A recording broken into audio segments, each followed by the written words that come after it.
But we begin tonight with Save Mart. Some of you will know them, some of you will have shopped with them, many of you may have donated clothes to them, perhaps without even knowing it.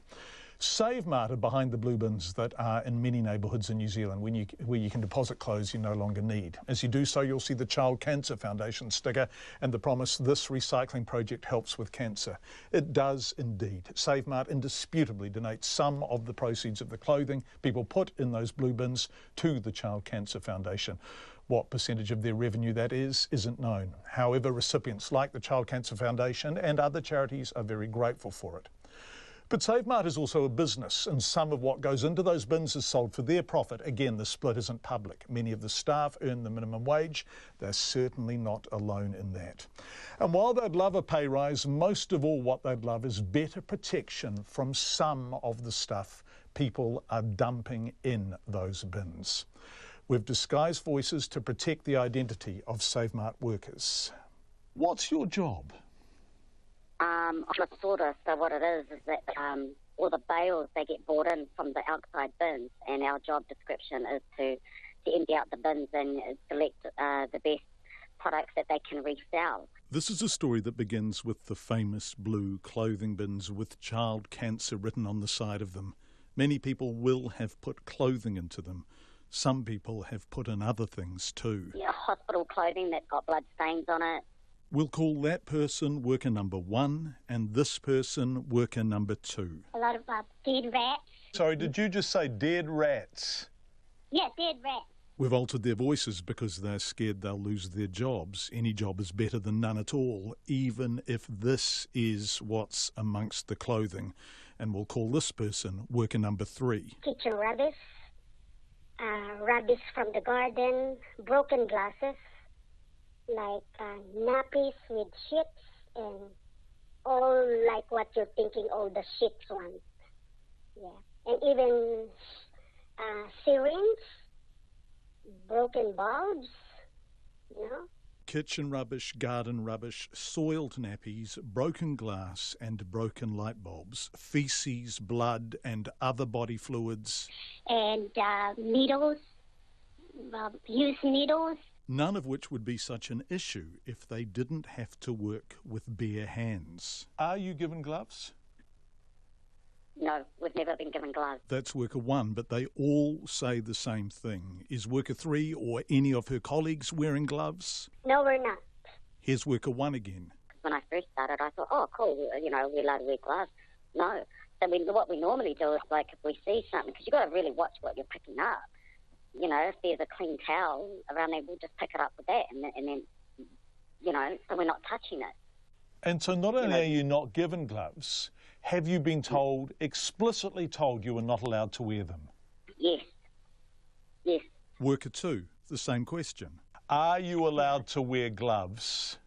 No, not at all. We've been told we're not allowed gloves. I questioned them about it. So why not? Why the bare hands? Because we don't feel the condition of the clothes if we wear gloves. Like if the clothes damp from, you know, if it's dry.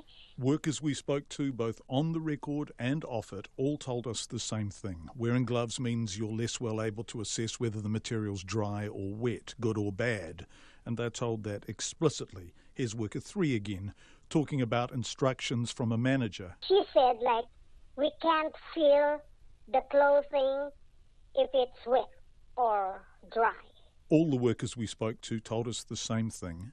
No gloves, full stop. You've got used vibrators, you've got cockroaches. I've come across a dead mice once in my time. Everything in a household that's just thrown into these bales. And no gloves are provided. When I first started, they said to us we weren't allowed to wear these gloves because we can't feel whether the clothing is wet. And they told us if they complain or agitate or campaign for change, they get a very simple message from their manager. If you not do what I said, here's the door. You're out. I did question it in the beginning. You know, oh, that's a health and safety issue, you know, and obviously they're going to threaten you, well, if you don't like it, there's the door. What does Save Mart say in response to all of this? The company's owner is Tom Doonan. Last night we phoned him. Hello. G'day, it's John Campbell from Radio New Zealand. I'm after Thomas if he's around.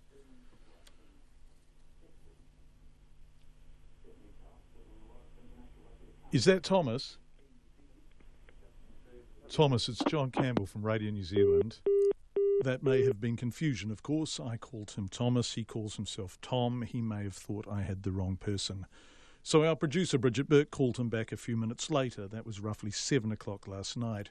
This morning at 6:38, he phoned her back. He doesn't give interviews, he said. He invited us to email him questions, which we did at 9:53 this morning. He sent us a short reply this afternoon stating gloves are available if required, and that, and I quote, everything is pre-sorted before it goes to the sorter. A lot of what we handle comes from charity shops. Tom Doonan again declined our request to be interviewed. But we're not the first organisation to raise such concerns with him. First Union did something similar 5 months ago. We drafted a legal letter to the company on 27th of April of this year, citing what the key areas of concerns were for us, and we wanted to have a meeting and go through that. I had no response from the company on that at all.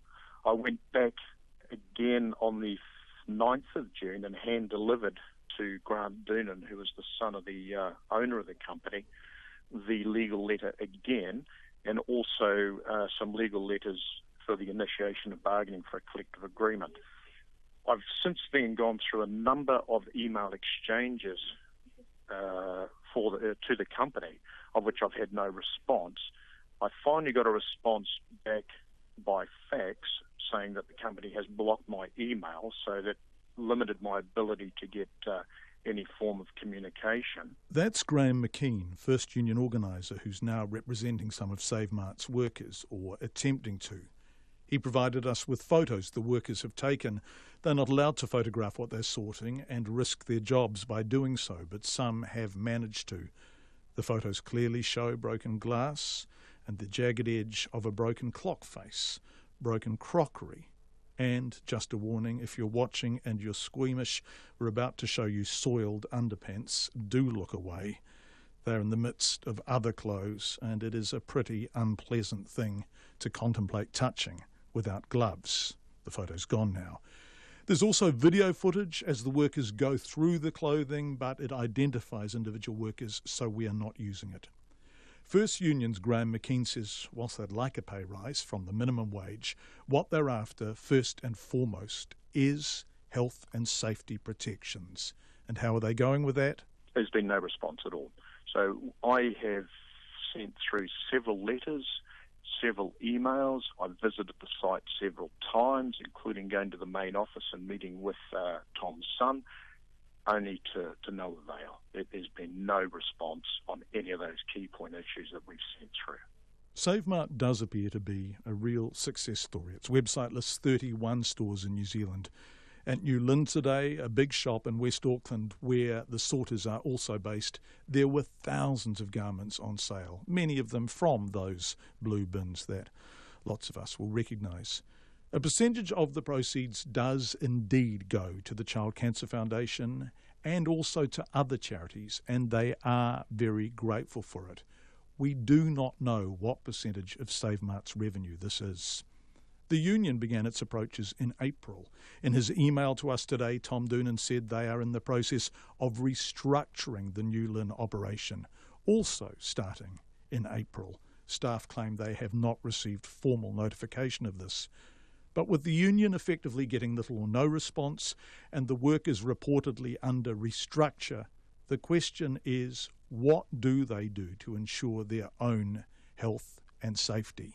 I had actually asked him that the other day, the owner of the store. I said to him, well, who can I speak to if you've got no human resources? I'd like to, I can't go to management. Is there somebody there that I can speak to voice my opinion and our concerns? No direct answer. It's one of the workers that sorts the clothing that goes into those bins along with a whole lot of other stuff. We want to stress that while some of the proceeds of the sale of those clothes goes to the Child Cancer Foundation and they are grateful for it, they do not run the bins. They are in fact run by Save Mart. We would be delighted if anyone from Save Mart or able to speak on their behalf could join us on Checkpoint.